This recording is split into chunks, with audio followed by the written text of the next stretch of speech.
السلام علیکم ورحمۃ اللہ وبرکاتہ. کیسے ہیں سب لوگ؟ اللہ سبحانہ و تعالیٰ سب کو صحت اور عافیت کے ساتھ اور نیکیوں میں برکت اور ایمان میں برکت کے ساتھ رکھے. آمین آمین. اور دعا پڑھتے ہیں اور پھر انشاءاللہ بات کرتے ہیں. رب اشرح لی صدری ویسر لی امری واحلل عقدۃ من لسانی یفقہوا قولی ربنا زدنا علما.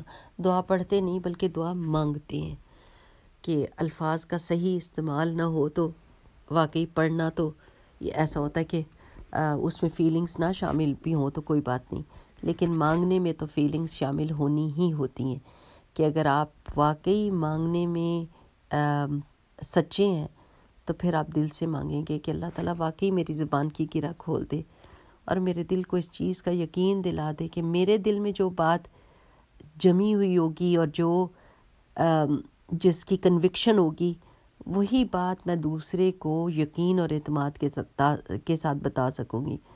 صحیح بات ہے نا؟ تو اللہ سبحانہ و تعالیٰ سے یہی دعا ہے کہ اللہ تعالیٰ ہماری زبانوں کی گرہیں کھول دے اور اللہ سبحانہ و تعالیٰ ہمارے دل میں یقین اور اعتماد اور ایمان کی قوت کو مضبوط بنا دے تاکہ جب بھی ہم بات کریں تو دوسرا اس بات کو سمجھے اور اسی محبت کے ساتھ لے جس محبت سے وہ بات کہی جا رہی ہوتی ہے.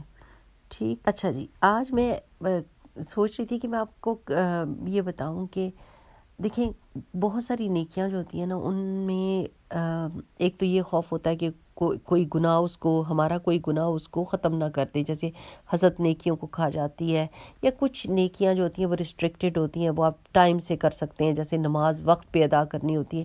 لیکن ایک ایسی نیکی ہے جو آپ ہر وقت کر سکتے ہیں، چاہے آپ کچھ بھی کر رہے ہوں آپ وہ نیکی مسلسل تسلسل کے ساتھ کر سکتے ہیں اور وہ محفوظ ہو جاتی ہے. وہ آپ کو ویسے کی ویسے ملے گی قیامت کے دن، جیسے آپ نے کی ہوگی اس کو سیل کر کے رکھ دیا جاتا ہے آپ کے نام کے ساتھ، اور وہ آپ کو فائدہ یعنی ڈیفینٹ فائدہ دے گی، اور وہ ہے آپ کی تسبیحات.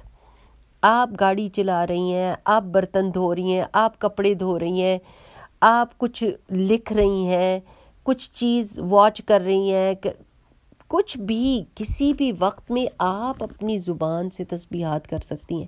اور تسبیحات میں چونکہ اس میں جلالہ آتا ہے، جیسے سبحان اللہ، الحمدللہ، اللہ اکبر، لا الہ الا اللہ، اور پھر استغفار جب آپ کہتی ہیں تو استغفر اللہ ربی من کل ذنب واتوب الیہ. اس کے علاوہ سبحان اللہ وبحمدہ سبحان اللہ العظیم، جس میں بھی آپ اللہ سبحانہ و تعالیٰ کا نام لیتی ہیں وہ چیز باقیات الصالحات میں سے ہو جاتی ہے. باقیات الصالحات وہ نیکیاں جو باقی رہتی ہیں، جن کو زوال نہیں نہ ہوتا. تو ایک تو یہ کہ اوپر کو اٹھتی ہیں، آپ کا یعنی پڑھنے والے کا نام مینشن کرتی ہیں، ان کو محفوظ کر دیا جاتا ہے، سیل کر دیا جاتا ہے، اور ان کا اجر اور ثواب ملے گا جس دن قیامت کا دن ہوگا. تو پھر اس کا یعنی اتنی آسان اور اتنی زبردست نیکی ہے کہ جس کو کرنے کے لیے ہم وقت کے محتاج نہیں، کسی جگہ کے محتاج نہیں، کچھ یعنی ہمیں اس چیز کی محتاجی نہیں ہے، ہم یہ کر سکتے ہیں، ہر وقت کر سکتے ہیں. تو رمضان آنے والا ہے نا، اس سے پہلے آپ اپنے آپ کو نا تسبیحات کا عادی بنا لیں. ہمیشہ آپ کو دیا جاتا ہے نا کہ چلے 5 یہ چیزیں آپ نے ایک دن میں کرنی ہیں، آپ ضرور اپنے آپ کو باندھ کر رکھیں. تو آپ کوئی بھی کام کر رہے ہو نا، کسی جگہ پر بھی جا رہے ہو، آپ اپنی زبان کو اللہ کے ذکر سے تر رکھیں اور آپ یقین رکھیں کہ یہ میری باقیات الصالحات ہے. اس میں میں نے بہت زیادہ حریص ہونا ہے، بہت زیادہ گریڈی ہونا ہے کہ یہ میں زیادہ سے زیادہ کر لوں، زیادہ سے زیادہ اپنے لیے سنبھال لوں. یعنی ہوگا نا کہ جب آگے بندہ جاتا ہے تو دعا کا بڑا محتاج ہوتا ہے، اور کچھ چیزیں ایسی ہوتی ہیں جو اگر آپ نے اپنی ذات کے لیے کچھ ایسے کام کر لیں، کچھ ایسے صدقہ جاریہ کے کام کر لیں، کچھ ایسی باقیات الصالحات سنبھال کے رکھ لیں کہ آپ کو فکر اور پرواہ نہ ہو، آپ آگے چلے جائیں تو آپ کی عیش ہی عیش ہو. تو اس کے لیے یہ جو چیز ہے نا، اور تسبیح کرنے سے نا، اللہ کا ذکر کرنے سے منافقت بھی چلی جاتی ہے. اور اکثر ہمیں یہ ڈر ہوتا ہے ہم منافق تو نہیں ہیں، ہم کہتے کچھ اور کرتے کچھ تو نہیں ہیں. تو وہ جو ہوتی ہیں نا چیزیں، یعنی اللہ کے ذکر کے ساتھ یہ برکتیں آپ کے ساتھ آتی جاتی ہیں، فائدے اور برکتیں.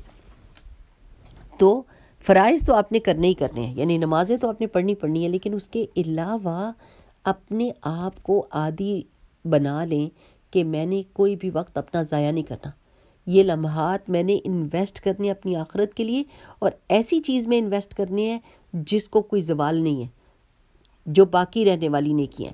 تو پھر آپ زیادہ سے زیادہ یہ کر لیں. دیکھیں آپ نے صدقہ کرنا ہوتا ہے تو آپ کو کیا چاہیے ہوتا ہے، جیسے پیسے کا صدقہ کی ضرورت ہوتی ہے تو پیسہ چاہیے ہوتا ہے نا.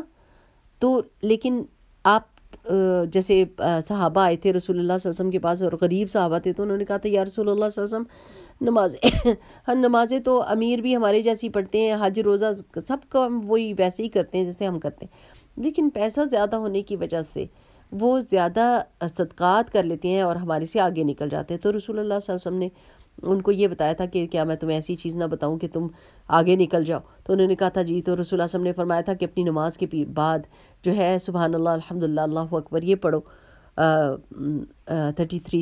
اور 34 ٹائمز، تو تمہارا کوئی مقابلہ نہیں کر سکے گا. اور تھوڑے دنوں کے بعد وہ آئے تھے تو انہوں نے کہا تھا یا رسول اللہ صلی اللہ علیہ وسلم یہ بات ان تک بھی پہنچ گئی ہے. تو رسول اللہ صلی اللہ علیہ وسلم نے فرمایا تھا کہ یہ تو اللہ کا فضل ہے، وہ جس کو چاہتا دیتا ہے. تو اس کا مطلب ہے کہ یہ ایسی چیز ہے جو سفائز کرتی ہے بہت ساری چیزوں کو، یعنی وہ جاتا ہے نا 5 انگلیاں گھی میں کہ عیش ہو جاتی ہے انسان کی. تو میرا صرف آپ سے ریکویسٹ یہ ہے کہ آپ اپنے آپ کو تسبیحات کا عادی بنا دیں.